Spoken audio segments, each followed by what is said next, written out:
بسم اللہ الرحمن الرحیم۔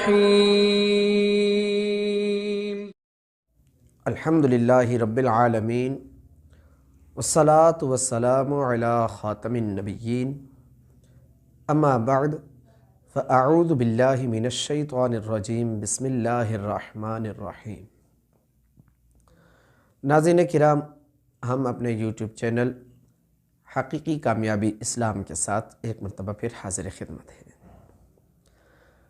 ہماری جو گفتگو چل رہی تھی عقائد و نظریات کے لحاظ سے، اور اس میں جو سب سے پہلی عقیدہ توحید اور توحید کا جو مد مقابل ہے شرک، اس پر ایک مختصر انداز میں قرآن و سنت اور ہمارے جو بزرگان دین ہیں ان کے اقوال کی روشنی میں درست معلومات امت مسلمہ تک پہنچانا۔ ناظرین کرام، خالق کائنات جل جلالہ قرآن مجید فرقان حمید میں ارشاد فرماتا ہے، سورہ لقمان کی یہ آیہ مبارکہ ہے کہ جس میں حضرت لقمان نے اپنے بیٹے کو جو نصیحتیں کی ہیں ان میں سے ایک نصیحت رب ذوالجلال اس کے متعلق قرآن پاک میں یہ ارشاد فرماتا ہے، وَإِذْ قَالَ لُقْمَانُ لِابْنِهِ وَهُوَ يَعِظُهُ يَا بُنَيَّ لَا تُشْرِكْ بِاللَّهِ۔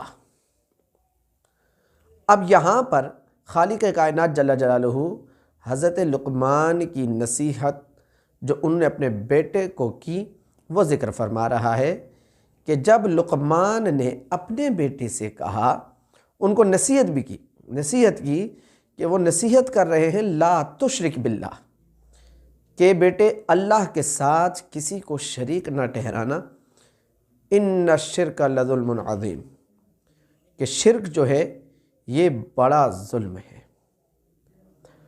ہر مسلمان، ہر کلمہ گو جس نے حقیقی معنوں میں اسلام کو قبول کیا، آمنت باللہ وملائکتہ وکتبہ ورسلہ والیوم الآخر کا مصداق بنا، آمنت باللہ کما ہوا باسمائہ وصفاتہ وقبلت جمیع احکامہ کو اس نے دل سے تسلیم کیا، فقط زبان سے نہیں، تو ایسا مسلمان، ایسا کلمہ گو وہ کبھی بھی رب ذوالجلال کے متعلق شرک کا عقیدہ، شرک کا نظریہ نہیں رکھ سکتا۔ اس پر ہمارا ایمان ہے، اور اس پر دلیل ہم پہلے بھی دے چکے ہیں کہ نبی کریم صلی اللہ تعالیٰ علیہ وآلہ وسلم نے واضح الفاظ میں ارشاد فرمایا کہ شرک کے حوالے سے مجھے تم پر کوئی خوف نہیں ہے۔ تو جو حضور نے فرما دیا وہ ہو کر رہنا ہے۔ ناظرین کرام، شرک کی ہماری اقسام چل رہی تھی، اور شرک کی آج ہم نے تیسری قسم کے متعلق کچھ گفتگو کرنی، دوسری قسم شرک کی ہم نے دوسری قسم کے متعلق کچھ گفتگو کرنی ہے، اور اس کے ساتھ ساتھ ہم نے شرک سے بچنے کے طریقے اور بلا وجہ جو مسلمانوں پر شرک کے لحاظ سے سوالات اٹھائے جاتے ہیں بغیر کسی دلیل کے، تو انشاءاللہ العزیز اس کا حل بھی ہم آپ کو بتائیں گے۔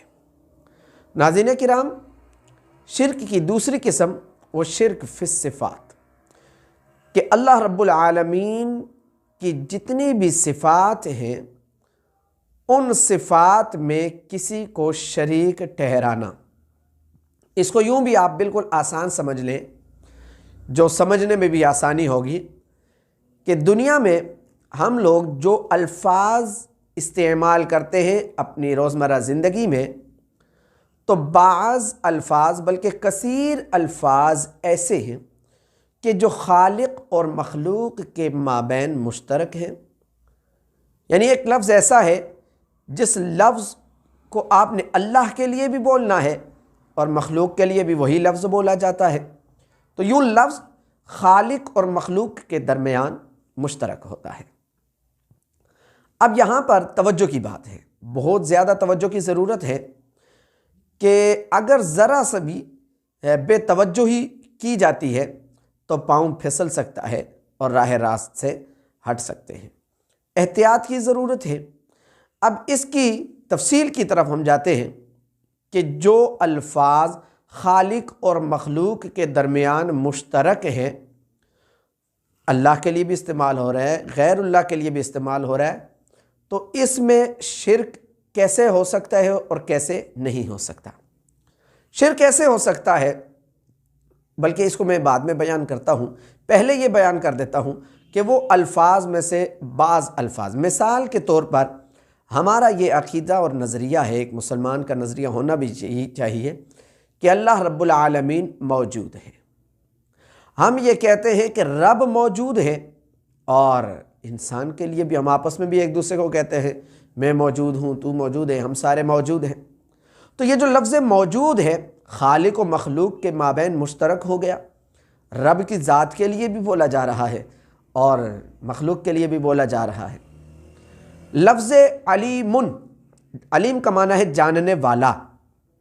اب یہ علیم جاننے والا اللہ رب العالمین کے لیے بھی استعمال ہوا ہے، ٹھیک ہے، ان اللہ سمیع علیم، اللہ سننے والا ہے، اللہ جاننے والا ہے، ٹھیک ہے۔ اب یہاں پر بلکہ دونوں الفاظ آگے، سماعت کا بھی تذکرہ ہو گیا، علم کا بھی تذکرہ۔ تو اب لفظ علم یہ خالق کے لیے بھی بولا جا رہا ہے، اور ہم میں سے بھی بھائی جب ایک دوسرے سے بات چیت ہوتی ہے، ہم معاشرے میں بیٹھتے ہیں تو کوئی اہل علم ہوتا ہے تو ہم کہتے ہیں یہ جاننے والا ہے فقہ کو، یہ جاننے والا ہے حدیث کو، یہ جاننے والا ہے قرات کو، یہ جانتا ہے اس شخص کو۔ تو یہ لفظ بھی مشترک ہو رہا ہے خالق اور مخلوق کے درمیان۔ ایسے ہی لفظ سمیع کہ اللہ سنتا ہے، اب اللہ سنتا ہے، بندے بھی سنتے ہیں، بھائی لفظ مشترک ہو رہا ہے۔ ایسے ہی بصیر کا لفظ ہے، اللہ دیکھتا ہے، دیکھتے بندے بھی ہیں۔ تو اب کیا کیا جائے؟ تو یہ شرک کی دوسری قسم، شرک فی الصفات، کہ ایسے الفاظ ہیں جن کو خالق اور مخلوق کے مابین مشترک کے طور پر استعمال کیا جاتا ہے، اشتراک ہے۔ تو اب یہاں پر شرک کا شائبہ ہو سکتا ہے، تو اس شائبے سے بچنے کے لیے ضروری ہے اہل علم کے پاس جانا۔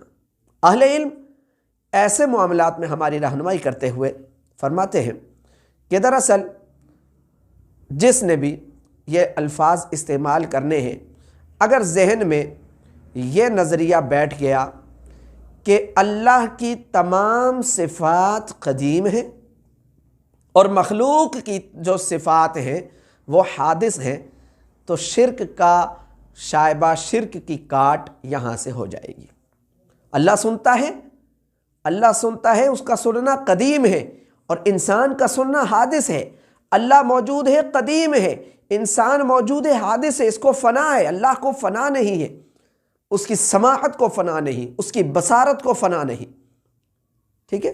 تو اب یہ ہے ایک طریقہ کار کہ ہمیں پہلے تو یہ سمجھ آ جانی چاہیے کہ اللہ رب العالمین کی صفات ہیں وہ قدیم ہیں اور مخلوق کی صفات کیا ہے؟ حادث ہیں۔ اس کے بعد جو دوسری چیز کہ اللہ رب العالمین کی جتنی بھی صفات ہیں وہ ذاتی ہیں، کسی کی عطا کردہ نہیں ہے، جبکہ مخلوق کی صفات یہ کیا ہے؟ عطائی ہیں۔ یہ مخلوق کی صفات ذاتی نہیں ہے۔ اللہ بذات خود سنتا ہے، کسی کا محتاج نہیں۔ انسان سنتا ہے اللہ کی عطا سے، اللہ چاہے گا تو سنے گا اور اللہ چاہے گا تو نہیں سنے گا، اللہ چاہے گا تو بولے گا، اللہ چاہے گا تو کہ نہ بولے تو بندہ نہیں بولے گا، ٹھیک ہے۔ تو دوسری صورت یہ بنتی ہے جس سے شرک کی کاٹ ہو جاتی ہے ایسے الفاظ کے استعمال میں، کہ ذہن میں یہ عقیدہ بٹھا لیا جائے کہ اللہ کی صفات ذاتی ہیں اور انسان کی صفات کیا ہے؟ یہ عطائی ہے، تو انشاءاللہ شرک کے قریب بھی انسان نہیں جائے گا۔ اور ایک تیسرا عقیدہ بھی ذہن میں رکھ لیں، تیسری بات کہ اللہ کی صفات یہ غیر محدود ہے، ان کو کسی حد کے اندر آپ بند نہیں کر سکتے کہ بس اتنا ہی، اللہ اتنا ہی سن سکتا ہے، اللہ اتنا ہی دیکھ سکتا ہے، نہیں۔ لیکن انسان کی، مخلوق کی جو صفات ہیں یہ محدود ہیں، یہ غیر محدود نہیں ہے۔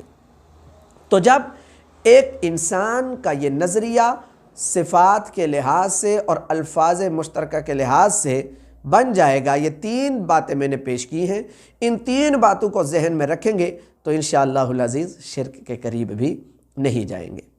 اچھا، اب رہی بات کہ پھر ہمارے معاشرے میں شرک کی رٹ کیوں لگتی ہے؟ شرک شرک، فلاں مشرک ہے، فلاں مشرک ہے، وہ یہ کام کر گیا، شرک ہے۔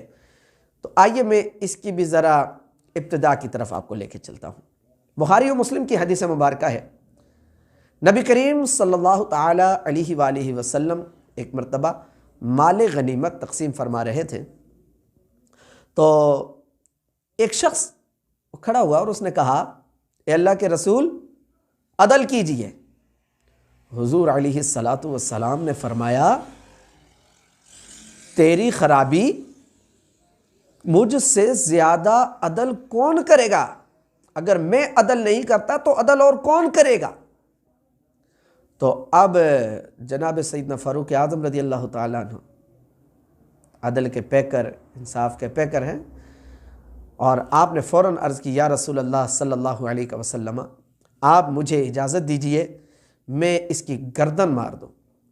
تو نبی کریم صلی اللہ علیہ وآلہ وسلم نے ارشاد فرمایا، عمر اس کو چھوڑ دو، اس کے اور بھی ہمراہی ہوں گے۔ اب یہ حدیث مبارکہ بخاری و مسلم میں ہے۔ بخاری و مسلم میں یہ حدیث مبارکہ نقل کرنے کے بعد محدثین کرام فرماتے ہیں کہ اس شخص سے خارجیت کی ابتدا ہوئی۔ خارجیت کی کیا ہوئی؟ ابتدا ہوئی کہ اس نے سب سے پہلے نبی علیہ الصلاۃ والسلام کو نعوذ باللہ عدل و انصاف کے تقاضے پورے نہ کرنے والا اپنے ذہن میں اور دل میں گمان کیا، اور اس پر یقین تھا اس کا، اس وجہ سے اس نے یہ بات کہی، تو یہاں سے خارجیت کی ابتدا ہوئی۔ علماء فرماتے ہیں پھر اسی کے ہمراہیوں نے جو سب سے پہلے کفر اور شرک کا فتویٰ لگایا، وہ مولا کائنات علی المرتضیٰ شیر خدا کرم اللہ تعالی وجہ الکریم پر لگایا۔ مولا کائنات پر انہوں نے شرک کفر کا فتویٰ لگایا، اور پھر ابن ملجم لعنتی جیسے شخص نے مولا کائنات کو شہید بھی کیا۔ تو مسلمانوں پر، ہمارے اکابرین پر بھی اس طرح کے حملے ہوئے۔ یہ حملے کرنے والے کون ہیں؟ یہ خوارج ہیں۔ اچھا، مزید پھر میں اسی حدیث مبارکہ کے آخری حصے کی طرف چلتا ہوں کہ حضور علیہ الصلاۃ والسلام نے جب سیدنا فاروق اعظم رضی اللہ تعالیٰ عنہ کو یہ فرمایا، تو ساتھ یہ فرمایا، انہیں چھوڑ دو، اس کے اور بھی ہمراہی ہیں، یہ لوگ قرآن کی تلاوت کریں گے اور روزے رکھیں گے، تم اپنی عبادت، اپنی تلاوت، اپنے روزوں کو ان سے کم سمجھو گے، یہ اتنے آگے جا رہے ہوں گے، لیکن یہ دین سے ایسے نکل جائیں گے جیسے تیر شکار سے نکل۔ ناظرین کرام، خارجیت یہ اس وقت شروع ہوئی، اور خارجیوں کا یہ وتیرہ، خارجیوں کا یہ طریقہ ہے کہ وہ کلمہ گو، عاشق رسول، ایک مسلمان جس نے اسلام قبول کر لیا ہے، ان مسلمانوں پر بھی وہ کیا کرتے ہیں؟ کفر اور شرک کے فتوے لگاتے رہتے ہیں۔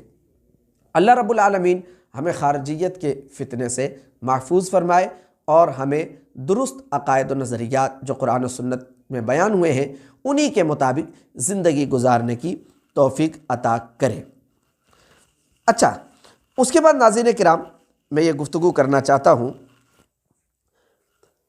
آج کے دور میں بھی یہ سوالات اٹھتے ہیں کہ بھئی شرک کے لحاظ سے، تو میں ایک چیز اور بیان کرتا چلوں کہ آج کے دور میں جس سے میں نے آپ کو 3 چیزیں پہلے بیان کی ہیں، قدیم صفات ہیں رب ذوالجلال کی، اور اس کے علاوہ ذاتی ہیں اس کی صفات، اور اس کے ساتھ ساتھ ہی اس کی جو صفات ہیں وہ غیر محدود ہیں، محدود نہیں ہیں۔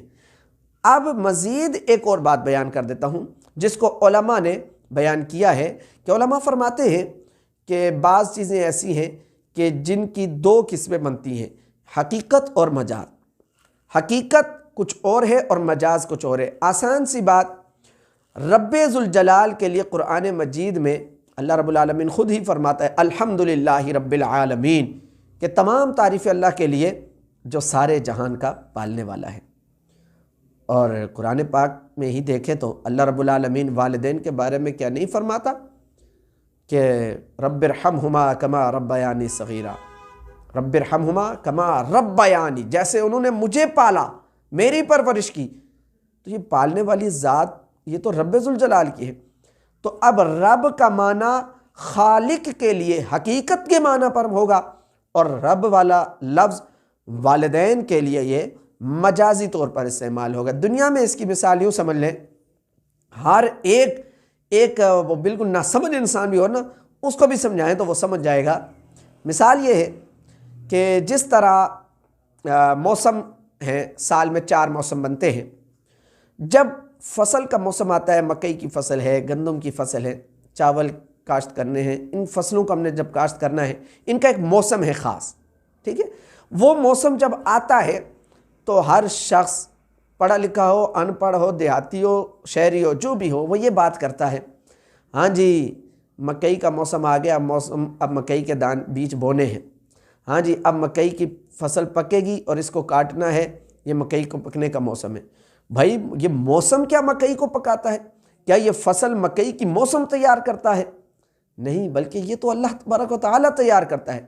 لیکن ہم یہ یہاں مجازن لے کر جاتے ہیں۔ حقیقت میں فصل کو تیار کرنا، فصل ہمارے سامنے جو آتی ہے خوبصورت، یہ کھانے پینے کی اشیاء، حقیقت میں یہ رب کی ہی تخلیق ہے، رب ان کو پیدا کرتا ہے، رب یہ ہمیں عطا کرتا ہے۔ اب موسموں کو ہم نے ایک نشانی اور علامت کے طور پر یہ بنا لیا ہے۔ تو یہ ہوتا ہے حقیقت اور مجاز کا فرق۔ جب ہم حقیقت اور مجاز کا معنی سمجھ لیں گے، اس فرق کو سمجھ لیں گے، تو اب اس کے بعد شرک کے حوالے سے جتنے بھی ذہن میں اشکالات اور دیگر جو سوالات اٹھتے ہیں، وہ انشاءاللہ العزیز ان کا خاتمہ ہو جائے گا۔ آخری مثال میں دیتا ہوں۔ آخری مثال ہماری آج کی گفتگو کی یہ ہے کہ دیکھیں اللہ رب العالمین نے قرآن مجید میں ارشاد فرمایا، ان اللہ و مولاہ و جبریل و صالح المؤمنین۔ اب اللہ اور رسول، جبریل، نیک دوست، نیک لوگ، ان کے بارے میں کیا کہا جا رہا ہے؟ یہ مولا ہے۔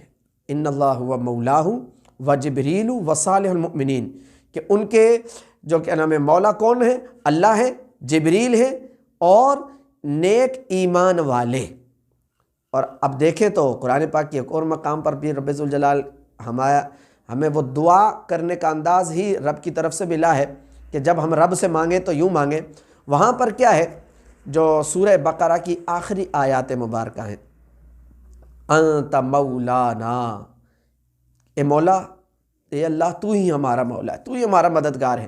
یہاں ہم کہتے ہیں اللہ تو ہمارا مددگار ہے، اور پھر ہم بڑی محفل سجاتے ہیں، بڑا ایک سلسلہ ہوتا ہے، کوئی اجتماع، کوئی بڑی بزم ہوتی ہے، ہم کسی عالم دین کو بلاتے ہیں، اشتہاروں پر بھی لکھتے ہیں، وہاں بھی پکارتے ہیں کہ فلاں علامہ، فلاں مولانا۔ ہم مولانا کہتے ہیں یا نہیں؟ اور بھئی مولانا کا لفظ قرآن نے تو ہمیں سکھایا اللہ کے لیے بولو، لیکن ہم دنیا میں بھی مولانا کا لفظ بول رہے ہیں، ایک عالم دین کے لیے، ایک انسان کے لیے مولانا کا لفظ بول رہے ہیں، تو پتہ چلا حقیقت میں مددگار اللہ رب العالمین ہے، اور رب کی عطا سے بندہ بھی ہمارا مددگار ہو سکتا ہے۔ تو یوں جب حقیقت و مجاز، قدیم، حادث اور محدود و غیر محدود، ان تمام معاملات کی پہچان ہو جائے گی تو انشاءاللہ العزیز شرک کی جتنے بھی شرک کے اعتراضات ہیں، اشکالات ہیں، وہ دور ہو جائیں گے اور معاشرے میں امن قائم ہو جائے گا۔ اللہ رب العالمین کی بارگاہ میں دعا ہے کہ رب ذوالجلال ہمیں قرآن و سنت کا فہم عطا فرمائے اور اسی کے مطابق زندگی گزارنے کی توفیق عطا فرمائے۔ ناظرین کرام، ہمارے اس چینل کو آپ لائک بھی کریں، سبسکرائب بھی کریں اور دوسروں تک پہنچائیں۔ جتنا آپ یہ پہنچائیں گے انشاءاللہ العزیز یہ لوگوں کو فائدہ پہنچتا رہے گا، اور کئی لوگ وہ قرآن و سنت کی راہ پر گامزن ہو جائیں گے۔ آمین بجاہ النبی الامین صلی اللہ تعالی علیہ وآلہ وسلم۔